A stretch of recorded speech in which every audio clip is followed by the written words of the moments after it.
Welcome to the Finance Marketing Podcast, a show that empowers finance professionals to market their businesses in ways that feel good and actually achieve results. I'm your host, Hillary. I've been working with folks in financial services to develop marketing strategies that work and create results-oriented marketing content since 2020. And I've learned a lot about what works in finance marketing, what doesn't work, and where financial services pros get stuck. Join us each Friday as we explore real, effective ways to market your finance business and connect with folks who truly embody your ideal clients. My guest today is Sean Mullaney. Sean is an advice-only financial planner and the writer of the Plutus Award-winning blog FiTaxGuy.com on the intersection of tax and financial independence. Sean also has a personal finance YouTube channel and wrote a book called Solo 401k, the Solopreneur's Retirement Account. If you haven't met Sean yet, you're in for a real treat. I had the pleasure of meeting Sean in person last year at FinCon in October of 2023. So I first saw him give a great talk on the benefits of solo 401ks for solopreneurs, and then I was later introduced to him by a mutual friend of ours. And in this conversation, Sean is getting into everything from the book that he wrote that has truly set him apart as a thought leader to the personal brand that he's developed as the Fi Tax Guy. So I am so excited to share this conversation with you. Let's dive in. So excited to have you on today, Sean. Thank you so much for being here. Hillary, thanks so much for having me. Looking forward to the conversation. Yeah, so am I. I would love if we could start off by just hearing a little bit about who you are, what it is that you do with your clients, and kind of your story behind your decision to become a financial planner and the FI Tax Guy. Yeah, so I'm Sean Mullaney. I'm a financial planner based in Los Angeles, California, and I'm essentially now in a second career. So my first career was corporate tax. I did that essentially from age 22 to age 40. And there was a law school in there, so I worked mostly in Big Four accounting in that time, a 3-year stint with the IRS Office of Chief Counsel. But during pretty much all that time, I had at least some inkling, some itch to scratch on the personal finance side. And, I had built up a career that was relatively successful in corporate tax and certainly paid the bills. So for me, I'm relatively conservative in temperament. So it was tough to sort of turn the ship and say, you know what, I'm getting a steady paycheck. I'm just going to leave that. But eventually the itch got such that I had to scratch. So in 2018, I left my last job in corporate tax, PwC, and started the process of building my own firm. That was the year I actually got married too, so I had a big personal change and a big professional change. And I got the final approvals for my firm in February of 2019. Was on a short vacation at that particular moment in time, so I started in March of 2019. So it's about 5 years, almost 5 years as we record this, that I've now been a financial planner. I've been totally independent. And what I do now is I do project-based, advice-only financial planning. So, what I do in my practice is it's advice-only, and it's for, generally speaking, a 90-day time frame where we're working together to craft a financial plan, perhaps revise a financial plan. My firm also has something called fourth quarter tax planning for former financial planning clients. So I'm not going to be like I'm not going to be like a lot of the advisors on the podcast in terms of, I don't have assets under management. I don't have ongoing continuing relationships now. And it took me a while to develop that model. But anyway, so that's sort of where my practice is now. That's great. One thing I want to circle back to that you said is, you had decided to go all in on your own practice. You had just gotten married, and it really just reminds me of how I got started with my business. I feel like these big changes, they really come in waves. At least that's been my experience. Prior to starting my business and working with financial advisors and coaches on their marketing and helping them with their copywriting and things like that, I was teaching at a state university, and I had been teaching for about 5 years. I really loved what I was doing, but like you, I was feeling this itch to kind of try something else and see if there was maybe a different way to reach my goals with something that I was really interested in and passionate about. And so I started working with clients in 2020, but I didn't actually decide to go all in and 100% on the business until 2021. And when I finally did make that decision and I left teaching for good, 3 days later, I found out I was pregnant. And so it was kind of like, well, now I have to figure out these two new big things. So I really appreciate you sharing that part of your story. Could I ask you to tell us a little bit about your reasoning, why you decided not to go the AUM route, and kind of what opportunities that presents for you and your clients, and also maybe even the challenges that has presented as well? All right, great question. So when I first started my firm, I offered, or my firm offered, an AUM model as an offering. And what I found was I never recommended it, right? So my firm never managed a penny of anyone's money. And eventually I just dropped it. Actually, that happened relatively quick in terms of my journey.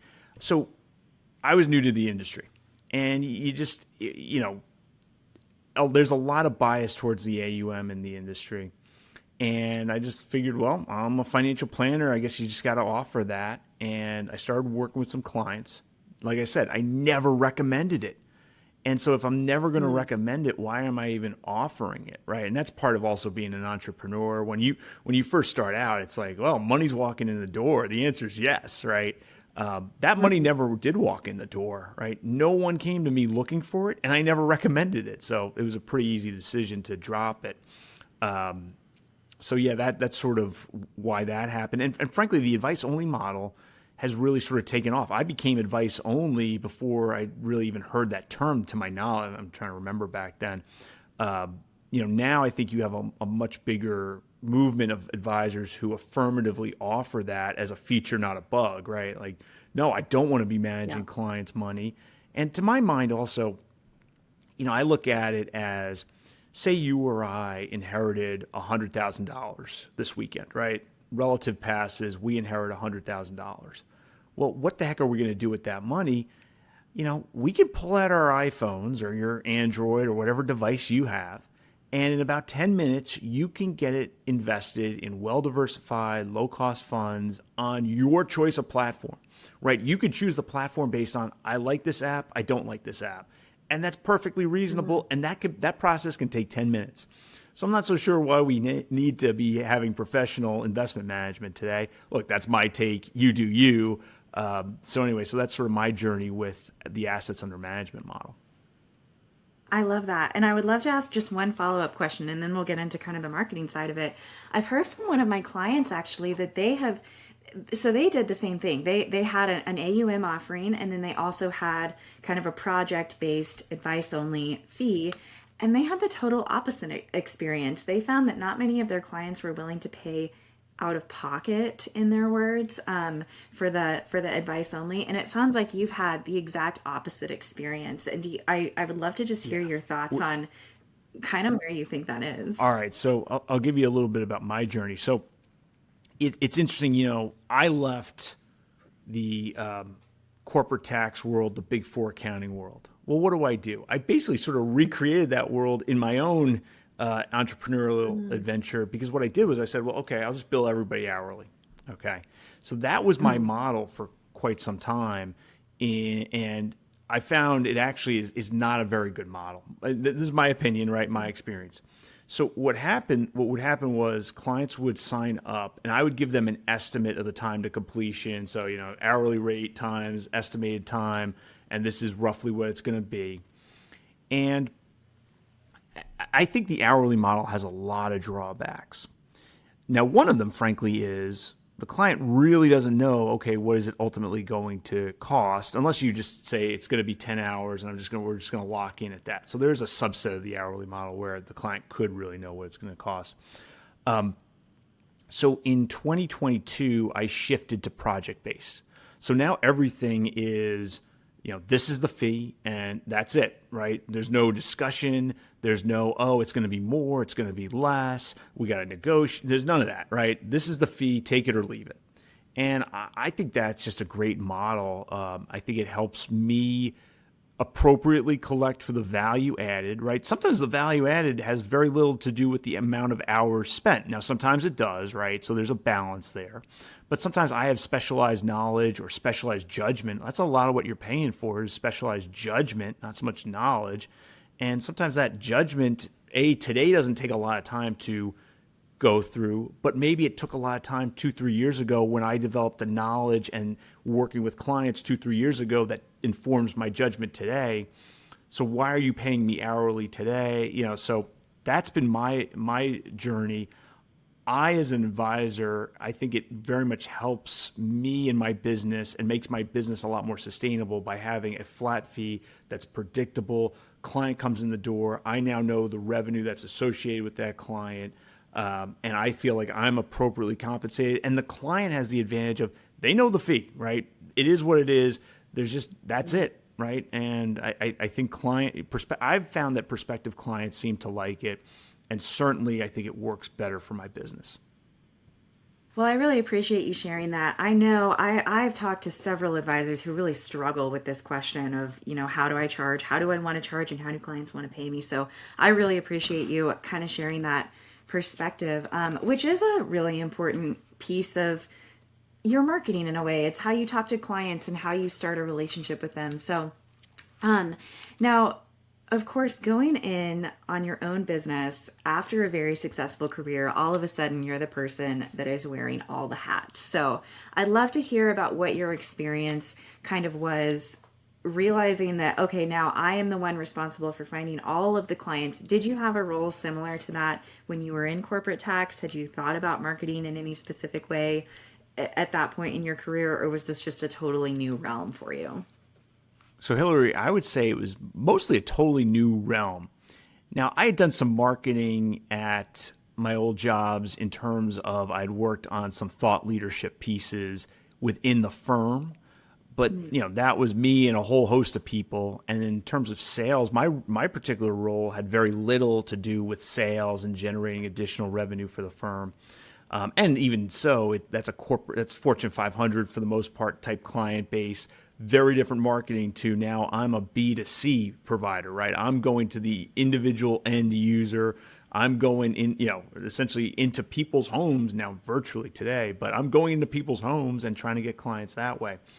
And I think where my marketing started was with connections. So I think, if I think about it, what I started was with connections, and then it's finding audience, right? And only later do we get into expertise. So what do I mean by that? So I had some transition time and I was fortunate. I had some money saved up, and my then fiance, now wife, has has W-2 jobs and those sorts of things. So the first thing I did in terms of my marketing, was connecting. And so I went to something called Camp FI back in August of 2018. It was sort of my first venture into the financial independence space. I went as an attendee, had a great time. I met a woman there named Jennifer Ma. She is very active in the financial independence space. And what she did was she invited me to present to a small group. You're probably familiar with the Choose a FI podcast. They have local groups. And so this was back in, I believe it was October of 2018. This is before I had my RIA up and running. Hey, Sean, just come and speak to us about tax planning. You seem to know a lot about tax. We just chatted at Camp FI. Come speak to us about tax planning. So I put together a slide deck, and I'm like, I'm transitioning into this. I ought to be up in front of people and talking about these types of topics. And I think it was during that presentation, I said, I just thought to myself, I put together a bunch of stuff for this presentation. This could become a blog. So it was at that presentation, I had the idea that, this is going to be a blog. And I think within a week or two, I had launched FITaxGuy.com. And to be honest with you, I don't even remember how I thought up the name Fi Tax Guy. But what's interesting about that name is it is very audience focused, right? It's not about, look at all what I know about the backdoor Roth IRA or the solo 401k or anything like that. It's about who's the audience, right? Because I can go Mhm. either, today or 5 years ago and do the greatest post in the world about the backdoor Roth IRA, and it's going to get almost no traction. But if I identify with an Mhm. audience and say, hey, you have this, you're part of this community, this group, this way of thinking, I cater to that way of thinking. I'm focused on you, the audience. You could start building. And for me, the blog was actually a really good first step into marketing for two reasons. Mhm. One, it went with my skills. So I have a writing ability. In law school, I was the editor in chief of the Law Review. So I have at least some background in writing. So it went with a skill I naturally had. All right. And then the second thing is it gave me a voice, right? I think sometimes we think, and so I'm a little older than you, Hillary. I'm old enough to remember sort of the heyday of like Johnny Carson and The Tonight Show. And as an Mhm. advisor, that's not your marketing, right? You don't need Mm. to be the top comedian, the top late night host. You don't need to have millions and millions of viewers, right? Millions and millions of viewers Mhm. does almost nothing for me, right? You need to be niched down, and you don't need a million page views on your blog post, right? You just don't need it. What you need is a Right. voice. And frankly, Hillary, like, you didn't ask me coming into this podcast, hey, Sean, how many page views did you have last month? Right? It means Mhm. nothing to you. And Right. what the blog did for me is it gave me a voice. It gave me a reason to Mhm. be talking to people, and it gave other people a reason to talk to me. Right? Like, oh, well, this Mhm. guy blogs about tax and financial independence. Now we have a reason to talk to him. And maybe we saw something on the blog that's interesting. It's a way of getting the blog for me was a way of getting a voice when I'm coming in cold, right? Mhm. So that's something I would I would encourage a lot of advisors, particularly newer advisors, to consider. It's not easy. You have to commit to it. I do generally once a month, although that's very loose. Mhm. Some months it's two or three. Every now and then I take a Mhm. month off. So it very much depends. So that's the beginning of my marketing journey.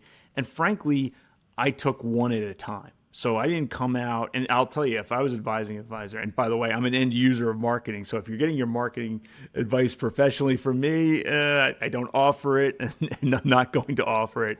But I would say I would not do, okay, I'm going to come out with a blog, a YouTube, Instagram, LinkedIn. I'm going to have it all just, that's what no, I wouldn't, that's at least my impression. I would conquer one or two at a time. That is something that I preach all the time is instead of trying to do all the things, pick one thing that you can get really good at, you can get really comfortable with, you can build the habit and you can build the routine of it.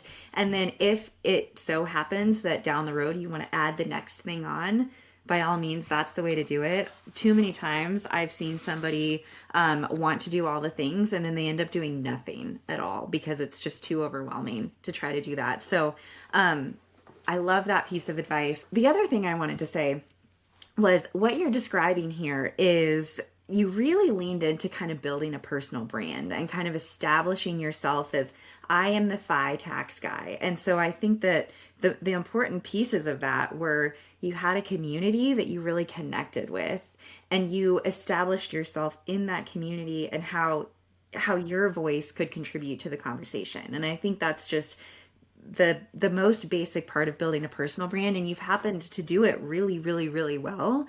And you're absolutely right. When I reached out to you to come on this podcast, it was because you had this really strong personal brand. I've seen you speak at one conference and I know you've written a book, and to me you have a lot of things dialed in that I think other advisors and practitioners in the financial space can really benefit from. So you started with the blog. I know also you have a podcast now. You've written a book. You speak at conferences. Could you tell us a little bit about how that has kind of expanded? Yeah. And by the way, it's not a podcast. I have a YouTube channel, which I've sort of taken the approach of conquer one thing at a time. And I use the word conquer loosely, right? I wouldn't say I've really conquered any of this stuff, but basically slay a dragon one at a time. So the first thing was the blog. Okay, great. The second thing was a book. And I started that in early 2021. And it's a book about an audience I serve. It's a book about the solo 401k. So think about how many solopreneurs are out there in the world, right? Who could be financial planning clients, who could just be interested in this topic. I picked a topic that, frankly, I don't think enough ink has been spilled about. If we think about personal finance, there's so many blogs on so many different topics, or blogs, podcasts, YouTube, books. I feel like the solo 401k is one of the few topics that didn't have enough ink written, spilled about it, enough podcasts, YouTube. So I thought there was a need. I had a natural interest, and I thought there was an underserved market there.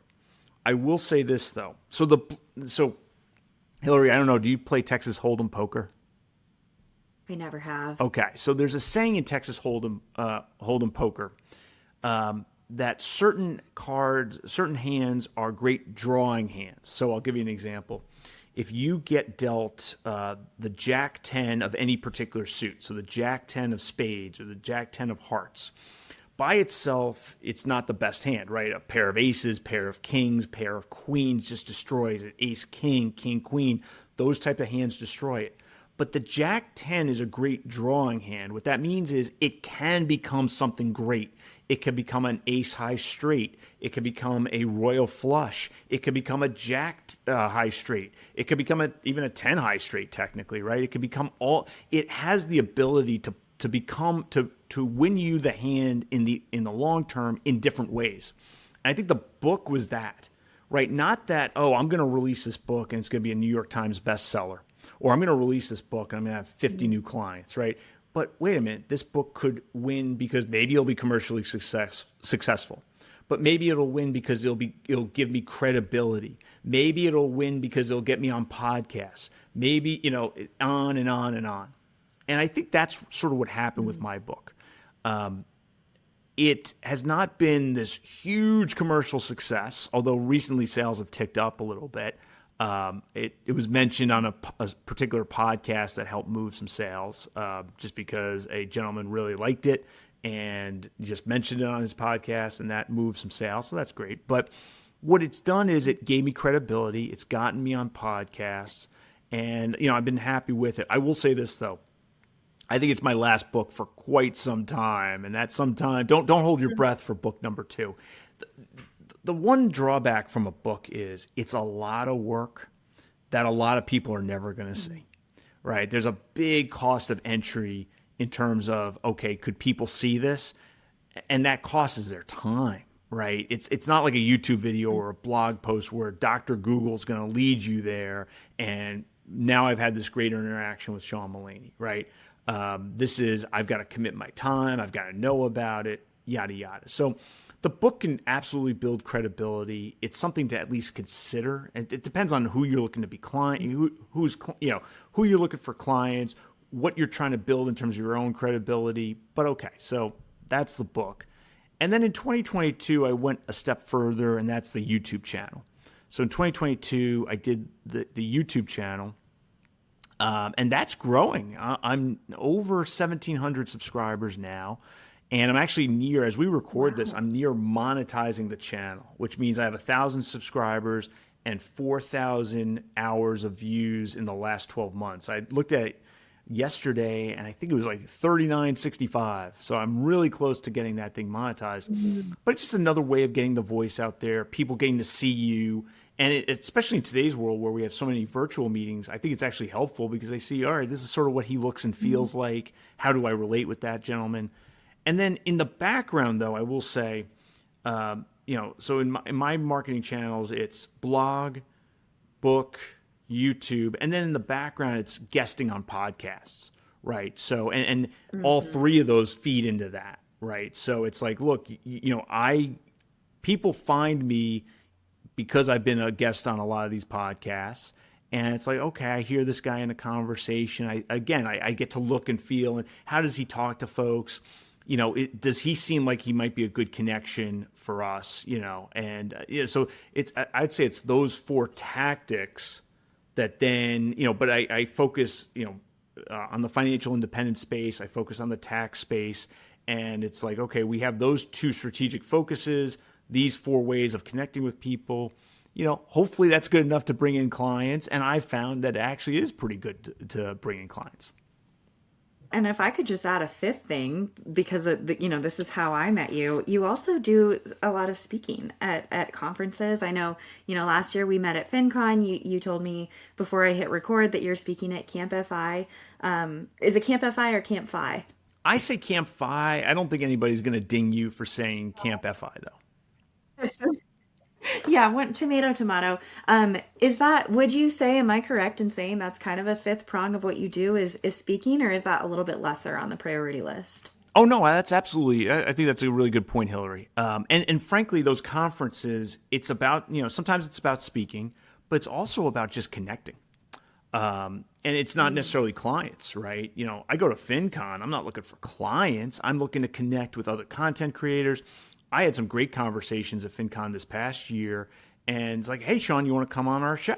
Well, great. It's just, and by the way, you're not going to connect. Not everybody's going to lead to that result, right? But hey, we have some nice conversations. I learned some stuff, whatever it might be.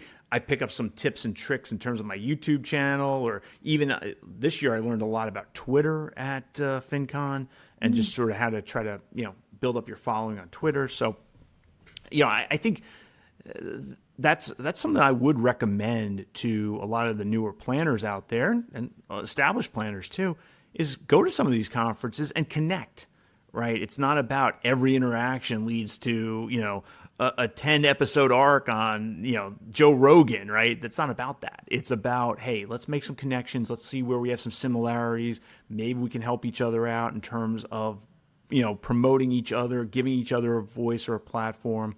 I'm very much a fan of conferences. Speaking, absolutely, if you can do it, but it's not necessarily about the speaking. Depends on the conference. Did you know when you first decided to go all in on your own firm and go independent, did you know that you would also kind of by default become a content creator, or was that a little bit of a surprise to you? I would say it was mostly a surprise. Like I said, the idea for the blog came while I was speaking, to a group of about 30 or 40 people. And, I will say, I had radical transformations, and, in terms of one day I'm working in corporate tax as a W-2 employee, and then, whatever it is, 8 months later, I've got my RIA up and running. And so I was learning a new industry, it's a skill to be able to interact with clients and to have successful client engagements. It's a skill to think about, what are their needs, doing the financial planning itself. So all of it was new to me. And I just didn't have, I can't even say today I have this grand design, in terms of my marketing. Some of it was trial and error. And I'll tell you, on my blog, it's trial and error. I've had posts that have done really good in terms of page views that I never would have predicted would have done very well in page views. I've had other posts where you put it out there and it just doesn't get a lot of page views. Well, all right, you move on and you learn a little mini lesson from that. So, no, Hillary, I wouldn't say I had this grand design. It was the year 2018, 2019. It's not like I was stunned to think, maybe I'm going to have to do some content creation. But it wasn't exactly my grand design when I started my firm. And do you enjoy content creation? That's just a question I got to throw out there just for people who are looking at it and maybe thinking like, oh, that sounds like a lot of work and time and energy put into content creation. Is it something that you enjoy? I would say generally yes. Some of the blog posts I just love writing. You learn a lot when you write these blog posts. It's fun to put new ideas, new thoughts out into the world. So I really like the writing piece of it. The YouTube channel, it varies. I'll say this, I don't dislike it. And it depends on the subject too. Some subjects I just really light up for. Other subjects, it's like, no, I'm doing this more to make sure my channel has some viewers, right? Where it's like, okay, I see an opportunity here. I'm going to, try to grab some viewers, but I also I owe the audience a duty to have a high quality content as best I can do it, right? I've generally gone the low-tech way. Most of my videos are what they refer to as talking head videos, so they're not the beautiful, well-produced. I've done some tips and tricks in terms of lighting and my microphone and stuff like that, and I've gotten better over time at those types of things. So I would say I really tend to really like the writing piece of it, and then the video piece of it. That it just depends sort of on the topic, on the day. What side of the bed did I get up on? So it's not all like, oh, this is the greatest thing, in human history. Some of it's, hey, you got a job to do. Let's make sure we get it done right. So that's sort of my approach. Well, Sean, I really appreciate this. I think from my perspective, you are just the poster child of imperfect action and just, doing the thing and getting the stuff out there, and it doesn't have to be perfect. And that is the most impactful thing I think anyone can do when they're trying to market their business or develop their thought leadership and really just push content out there. So I think everything that you have said is so helpful for other people to hear who are really just kind of diving into this journey. Now, throughout our conversation, you've kind of dropped some little tidbits of advice here and there for advisors and other financial professionals who may be embarking on a marketing journey. Based on everything that you have done over the past 5 years and everything that you have learned, is there one piece of advice that you can kind of sum up and just give to our listeners before we wrap up here? I would say prioritize audience over expertise, right? There's plenty of expertise in the world. And I'm not here to say expertise doesn't play a role. It absolutely does. But start with your audience, right? Don't, have, your blog is the retirement accounts blog, right? I'm just made something up there, right? I just don't know that that's going to connect as well as starting with the audience in terms of how you identify your content, whatever it is, podcast, YouTube, LinkedIn, whatever it is. Start with the audience, then filter back with the expertise. And then with the expertise, I think it's also identifying those areas where you can make a unique contribution, right? There are plenty of things we all want to talk about as financial planners, but a lot of folks have come before us, and what are we really adding there? But maybe there's one or two things that we could start off where we can make a unique contribution, and then we can go from there. I love that. It reminds me of a conversation I had earlier this week, actually, where, someone said, if you care about your audience and that comes through and that's your first priority, the money will follow, because it's just so obvious when somebody cares about their audience, and you clearly care about your audience. So where can our listeners find you? Where can they find your YouTube channel and your blog? And if you're on social media, where can they find you? Yeah, so thanks so much, Hillary. You can find me on YouTube, Sean Mullaney Videos. You can find me on Twitter at Sean Money and Tax. And the blog is FITaxGuy.com. Oh, and then last thing, also your book. Oh, yeah, absolutely. Solo 401k, the Solopreneur's Retirement Account. It's available on Amazon, Barnes & Noble. A lot of these digital sellers have it. And yeah, you could just order it from Amazon, Barnes & Noble, these other digital platforms. Perfect. Well, we'll link to all of those things in the show notes. And thank you again so much, Sean, for sharing your time with us and sharing your experiences. We really appreciate it. And we'll see you next time on the next episode of the Finance Marketing Podcast.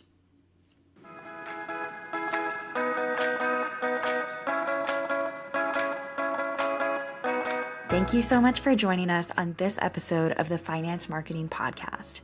If you're eager to market your business in a way that feels good and actually gets results, sign up for the Finance Marketing Podcast newsletter in the show notes so you never miss another episode. If you liked what you heard today, please be sure to subscribe to the show on your favorite listening app and leave a review on Apple Podcasts. We'll see you back here next Friday.